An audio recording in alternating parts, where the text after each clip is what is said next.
Title: The Haunting of Blackwood Manor. Part 1: The Arrival. It was a dark and stormy night when Sarah and her family arrived at Blackwood Manor.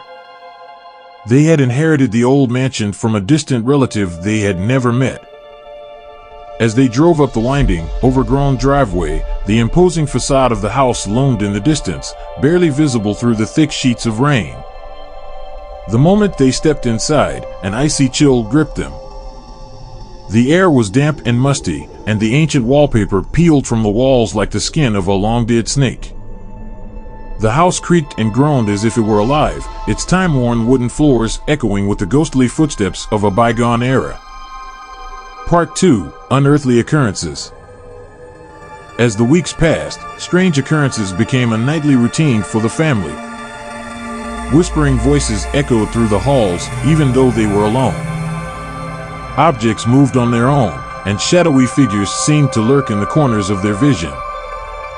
Sarah's younger brother, Tommy, claimed to have seen a girl in a tattered dress, her eyes as black as coal, standing at the foot of his bed.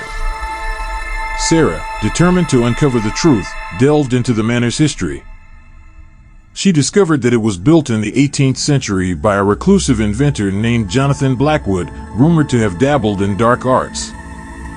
Legend had it that he had made a deal with the devil to gain immortality, and his malevolent spirit still roamed the house.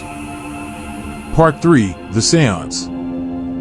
Desperate for answers, Sarah invited a paranormal investigator to conduct a seance in the dimly lit drawing room. As the investigators chanted incantations, the room grew cold, and the air thickened with an otherworldly presence. Suddenly, a voice spoke through Sarah, a voice not her own, cold and dripping with malice. "I will never leave," it hissed. "This house is mine, and all who dwell here shall suffer for eternity." The seance ended abruptly, leaving the family shaken. But it was too late to turn back. The malevolent force had been awakened, and it was hungry for their souls. Part 4: The Battle. The hauntings escalated.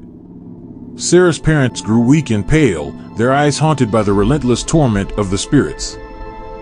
Tommy's health deteriorated, and he spoke in tongues not of this world.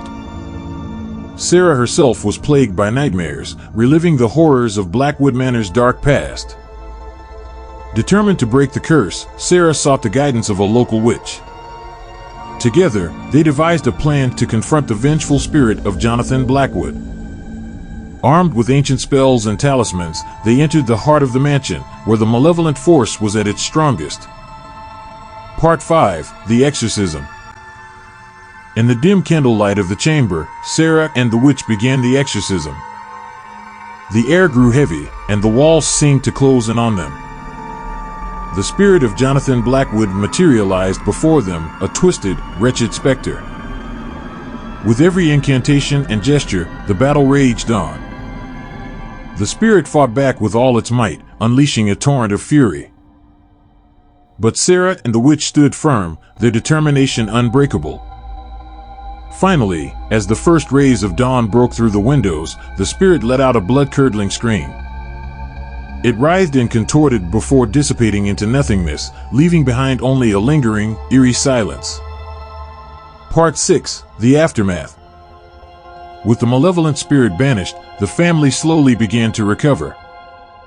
The once dreary mansion transformed into a place of warmth and light.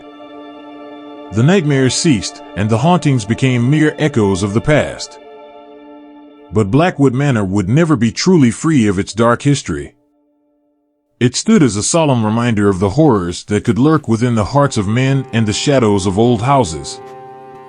The family would forever carry the scars of their ordeal, a testament to the very real existence of the supernatural. And so, the tale of Blackwood Manor became a cautionary legend in the town, a story told to frighten children into staying far away from the haunted house on the hill. But for Sarah and her family, it was a harrowing chapter of their lives that they would never forget, a story of courage, perseverance. In a remote and desolate part of the American Southwest, there stands a motel that has gained notoriety for its chilling history. Tucked away from the main highway and hidden amidst the vast expanse of desert, the Nightmarehaven Motel is a place few dare to visit, let alone spend the night. The motel, with its faded neon sign and crumbling facade, appears frozen in time. For decades, it has been the subject of eerie legends and unsettling rumors. Locals avoid mentioning it, and travelers who stumble upon it do so with a sense of trepidation. The story begins in the early 1950s when a man named Samuel Grady acquired the motel. Grady was a recluse, known for his peculiar habits and a deeply unsettling aura. He was rarely seen during daylight hours, and guests who did manage to catch a glimpse of him described him as tall, gaunt, and shrouded in an air of malevolence. As the years passed, strange occurrences began to plague the Nightmarehaven Motel. Guests reported hearing disembodied voices whispering in the dead of night, and the lights flickered ominously. But the most unsettling aspect was room 13, the only room that Grady refused to rent out. Rumors swirled about what had happened within its walls. One fateful night, a traveler named Sarah and her husband, John, checked into the motel. Sarah was a paranormal enthusiast and had heard about the motel's dark reputation. She convinced John to stay in room 13, hoping to capture evidence of the supernatural. As they settled in, strange things started happening. Unexplained shadows danced on the walls, and the temperature plummeted. Sarah recorded eerie EVP sessions, capturing chilling whispers that seemed to echo from another realm. But the true horror unfolded when, in the middle of the night, Sarah woke to find John missing. Frantic, she searched the room and discovered a hidden trapdoor beneath the bed. With trembling hands, she opened it and descended into a dimly lit underground chamber. There, she found a nightmarish tableau. John was bound to a makeshift altar, surrounded by candles and symbols drawn in blood.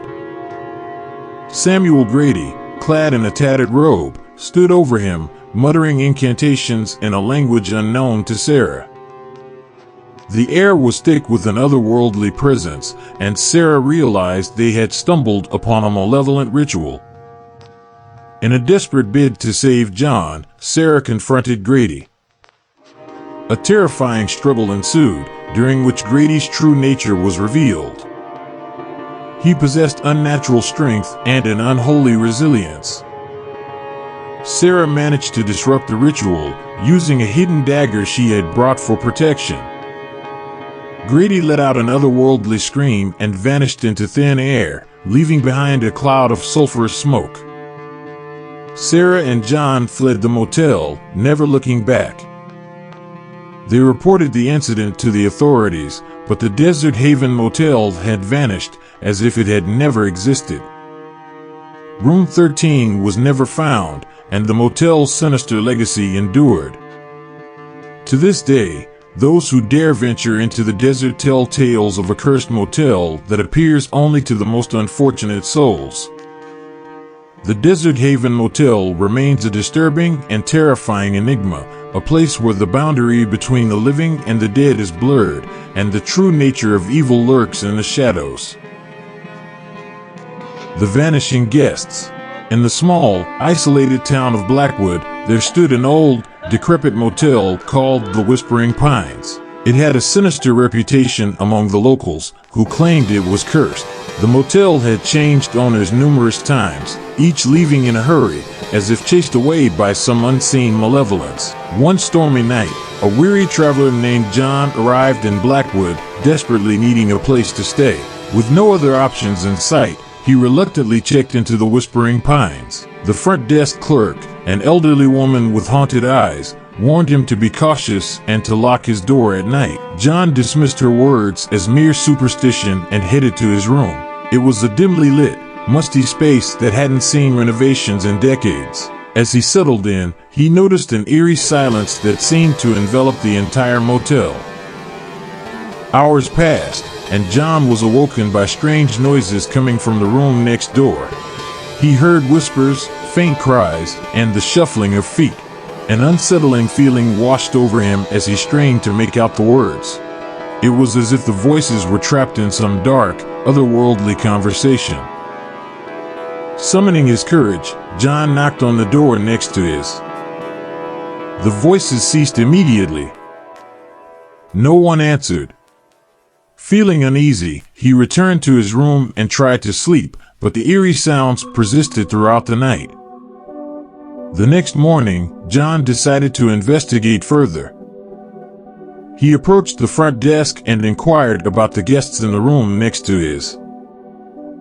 The clerk's eyes widened with fear as she told him that room has been vacant for years. No one stays there. Determined to uncover the truth, John insisted on checking out the room. The clerk reluctantly handed him a key, her frail hand trembling. As he entered the room, he was met with a chilling sight. The walls were covered in cryptic symbols, and an overpowering sense of malevolence hung in the air. Suddenly, the room began to shake violently, and John felt an icy hand grip his shoulder. He turned to see the apparitions of long-lost guests, their faces contorted in anguish. They whispered tales of betrayal, murder, and unspeakable horrors that had transpired within the motel's walls.